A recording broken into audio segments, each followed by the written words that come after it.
Alright guys, there is absolutely sod all football on at the moment.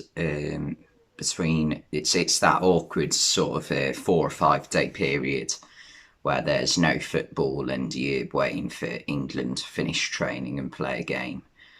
So I thought we'd do a debate today, hence the title Mass Debating. Um, And the question I kind of want to answer today is should Harry Kane leave Tottenham Hotspur?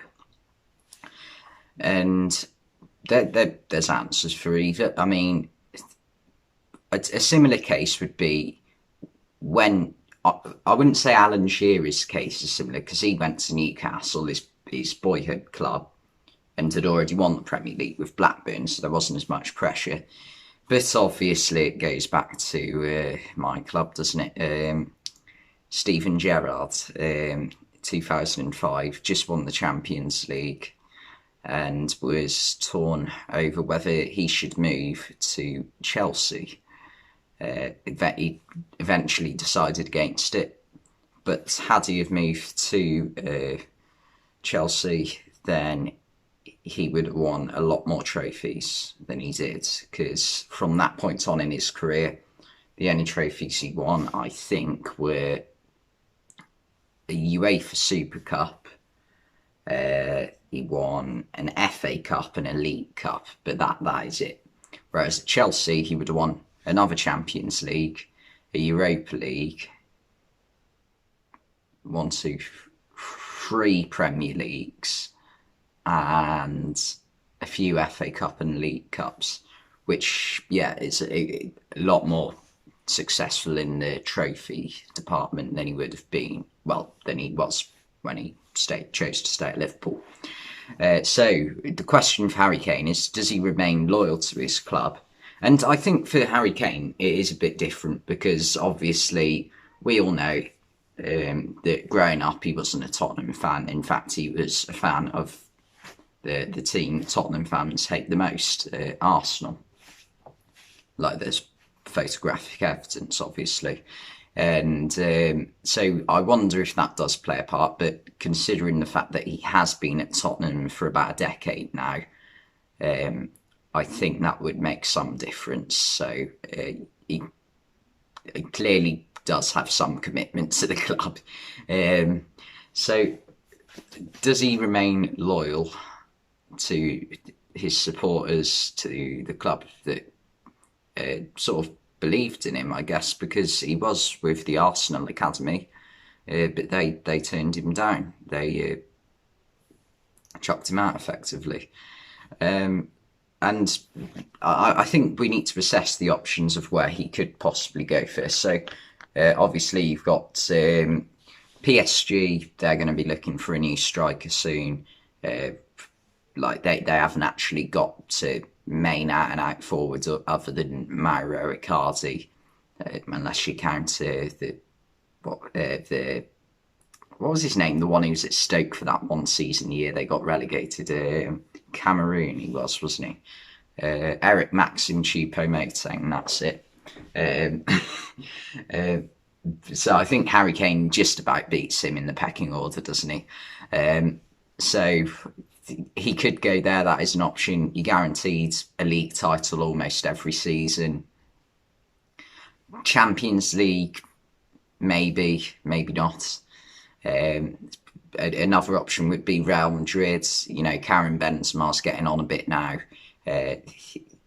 So, like, they're going to need a striker soon.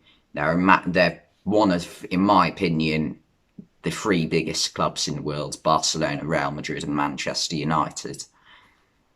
So that obviously there's that. Barcelona, he ain't going to go there because Barcelona aren't going to be able to afford him in the near future anyway. There's both Manchester clubs, he could go there. He's not going to go to a London club. There's no chance that's happening. And Liverpool aren't the type of club who splashes out 100 whatever million on players, really. So with Manchester City, Sergio Aguero's getting on now. They're going to need a replacement for him. However, they are also looking at Erling Haaland, which is obviously another option for any team looking for a striker. Manchester United, for some reason, I saw it somewhere the other day, and it did like I thought that really is like true. To be fair, if Sir Alex Ferguson was in charge, he would have signed Harry Kane by now.